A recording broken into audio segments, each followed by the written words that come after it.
आपने एक बहुत महत्वपूर्ण प्रश्न उठाया है जिसका उत्तर दो पहलू में है। पहला पहलू तो ये कि आपका चैनल एक विश्व रूपी प्रसिद्ध चैनल है। अगर 70 साल के भारत के इतिहास, लोकतांत्रिक इतिहास को आप देखें तो मुझे नहीं लगता कि कहीं भी एक ऐसी सरकार स्थापित हो, और वो भी 15 साल विपक्ष में रहने के बाद, जहां सरकार में आने के बाद 22 विधायक उस सरकार के नेतृत्व कमलनाथ जी में विश्वास पूरी तरह खोकर, निराश होकर जनता की अदालत में दोबारा कूदना चाहें। मैं तो यह पूछना चाहता हूं आपसे, कोई सरपंच या पंच या जिला पंचायत का सदस्य क्या 15 महीनों के अंदर अपना सरपंची या जिला पंचायती त्याग कर देता है? इनमें कितनी निराशा हुई होगी, इनका कितना घोर अपमान हुआ होगा। और इन 22 में मैं आपको यह भी बता दूं कि 22 केवल विधायक नहीं, 22 में से 6 कैबिनेट मंत्री। तो क्या सरकार कमलनाथ जी और दिग्विजय सिंह जी चला रहे थे कि 22 एमएलए जिसमें से 6 कैबिनेट मंत्री निराश होकर, परेशान होकर, अपमानित अपने आप को समझ के विकास और प्रगति का काम न कर पाए जनता की, कि जनता की अदालत में दोबारा कूदने के लिए तैयार हो गए? नंबर 1। और यह सिलसिला यहां खत्म नहीं होता। 3 महीने बाद 3 और विधायक, नेपानगर, मांधाता और बड़ा मेलेरा, इन्होंने भी अपनी विधायकी त्याग की है। और उसके बाद दशहरा के दिन पे राहुल लोधी, बुंदेलखंड का एक और नौजवान विधायक, उसने भी अपनी विधायकी त्याग की है। तो कौन सा सरकार ऐसा है भारत में जिसमें 15 महीने, 15 साल बाद आने के बाद 26 विधायक 114 में से बारंबार सीरीज में उस सरकार और उसके नेतृत्व से परेशान होकर, प्रताड़ित होकर जनता की आशा अभिलाषाओं पर पूर्ण रूप से खड़े ना उतर पाए कि वो सरकार को छोड़ के जनता के मैदान पे दोबारा चले जाएं?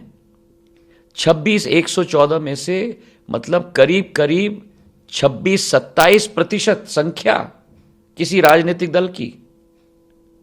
और इसका कारण क्या है ये भी मैं आपको बता दूं। इस सरकार को लाने में थोड़ा सा, मैं नहीं कहता कि ज्यादा सा, पर थोड़ा सा योगदान मेरा भी रहा है, एक एक कार्यकर्ता का रहा है। पर क्या हुआ सरकार बनने के बाद?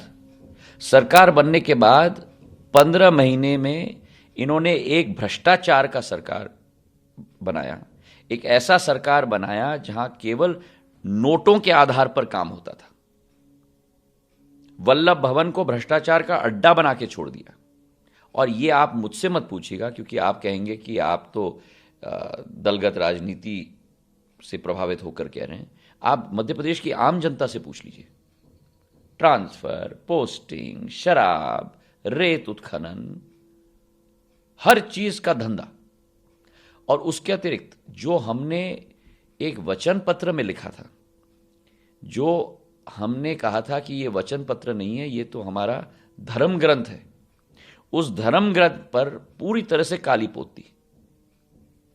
कहा था किसान का ऋण 10 दिन में माफ होगा, कहा था कि महिलाओं को लाडली लक्ष्मी में 51,000 दिया जाएगा, कहा था कि नौजवान को बेरोजगार भत्ता दिया जाएगा हर माह। एक भी जो उस जनादेश के विश्वास के आधार पर जो एक मंत्र बना था, उस पर एक भी क्रियान्वयन नहीं किया गया, और उल्टा तो मैं कहूंगा कि उस पर काली पोत गई।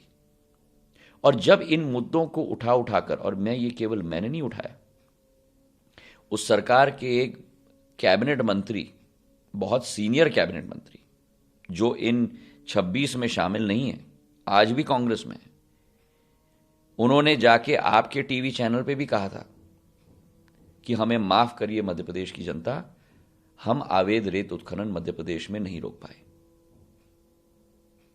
दूसरा कैबिनेट मंत्री, ये गोविंद सिंह जी, दूसरे कैबिनेट मंत्री जो आज भी कांग्रेस में, उमंग सिंगार, उन्होंने कांग्रेस अध्यक्षा को चिट्ठी लिखी कि दिग्विजय सिंह और कमलनाथ जी मध्य प्रदेश में ट्रांसफर उद्योग लगा रहे हैं, शराब माफिया को प्रोत्साहन दे रहे हैं, अवैध रेत उत्खनन हो रहा है, कोई विकास का काम नहीं हो रहा। और ये आप किसी सरकार के दो कद्दावर कैबिनेट मंत्री द्वारा एक उस पार्टी के अध्यक्ष को चिट्ठी जाती है, एक सरेआम जनता से माफी मांगते हैं, तो वो सरकार किस लिए बनाई? सरकार गिराने का ठीकरा तो आपकी महत्वाकांक्षा के सर फोड़ा गया है कांग्रेस द्वारा। उन्होंने कहा बहुत महत्वाकांक्षी हो गई। जरूर जरूर जरूर ये इल्जाम लगा रहे हैं, और उनका काम ही है इल्जाम लगाना। अगर मैं महत्वाकांक्षी होता तो जब प्रदेश कांग्रेस कमेटी के अध्यक्ष का निर्णय लिया गया और कमलनाथ जी को बनाया गया, तो मैं उस समय झगड़ा करता। क्या मैंने झगड़ा की? एक सेकंड में उस फैसले का समर्थन मैंने किया और जी जान मैंने चुनाव में लगाया। उसके बाद मुख्यमंत्री का निर्णय हुआ, उसमें भी हाईकमांड ने निर्णय लिया कि कमलनाथ जी को मुख्यमंत्री बनना है, और आप लोगों के चैनल ने भी उसको कवर किया। 1 मिनट के अंदर मैंने कहा मैं पूर्ण समर्थन देता हूं, और मैं इमीडिएटली भोपाल गया और मैंने उनके समर्थन में भाषण दिया। और आज भी अगर ये 22 विधायक जो निराश, अपमानित और उनका विकास प्रगति का काम न हो पाया, अगर वो छोड़कर बीजेपी में आए, तो आज क्या मैं मध्य प्रदेश का मुख्यमंत्री हूं? शिवराज सिंह जी है ना। महत्वाकांक्षी वो होता है जो केवल पीसीसी चीफ और मुख्यमंत्री बनने के लिए मध्य प्रदेश में टपक आ जाता है, और मुख्यमंत्री बनने के बाद जनादेश को पूर्ण तरीके से नकार कर अपना धंधा शुरू कर देता है, और जब कुर्सी खिसक जाती है तो फिर दूसरों पर इल्जाम लगाता है। देखिए मैं अब कांग्रेस का सदस्य नहीं हूं, मैं भारतीय जनता पार्टी का आम कार्यकर्ता हूं। जो कांग्रेस करे वो कांग्रेस की रणनीति है। आप और हम प्रजातंत्र में अपना जीवन यापन कर रहे हैं। मेरा हक क्यों नहीं होता है आपके क्षेत्र में आना? आपका हक क्यों नहीं होता है मेरे क्षेत्र में आना? ये तो प्रजातंत्र है। और मैंने कल ही उनका स्वागत किया ग्वालियर में। क्या कठिनाई है? इतनी कटुता कहां से राजनीति में आ गई? आप उधर पैर नहीं रख सकते, मैं उधर पैर नहीं रख सकता। अरे प्रजातंत्र है भाई, अंत में जनता भगवान है। जनता जो निर्णय लेगी वो सरमाथे है, और जनता के समक्ष हम लोग नतमस्तक हैं। ये तो छोटी मानसिकता है ना। भारतीय जनता पार्टी और राष्ट्र लोकतांत्रिक मोर्चा, एनडीए सरकार, एक पूर्ण रूप से सहयोगी दलों को मान सम्मान देकर साथ में मिलकर काम करने वाला एक कोलिशन गवर्नमेंट है। इसमें कोई दो राय नहीं। सभी का मान सम्मान किया जाता है, सबका आदर किया जाता है। और इसमें भी कोई दो राय नहीं कि प्रधानमंत्री नरेंद्र मोदी जी के नेतृत्व में ही आज देश का परचम विश्व में लहराया है। और ये मैं मानता हूं कि हर देश का वासी, 130 करोड़ जनता, अपना स्वाभिमान और अपना मान सम्मान उनके नेतृत्व में पूर्ण विश्वास रखकर एक नई ऊंचाई देखना चाहता है। देखिए, मैं तो मानता हूं कि व्यक्ति को सदैव अपने गिरेबान में झांकना चाहिए किसी और पर आरोप लगाने के लिए। पर एक चीज मैं आपको जरूर कहना चाहता हूं कि कांग्रेस पार्टी अब मेरी अतीत है। मैं आपसे वर्तमान पे बात करूंगा, मैं आपसे भविष्य पे बात करूंगा, पर मैं आपसे अपनी अतीत पर बात नहीं करूंगा। मैंने सदैव माना है जिंदगी में, एक कहावत है कि there is always dignity in silence. मैंने 7 महीने ये डिग्निटी मेंटेन करके रखी है, और आज भी वो डिग्निटी मैं तोड़ूंगा नहीं।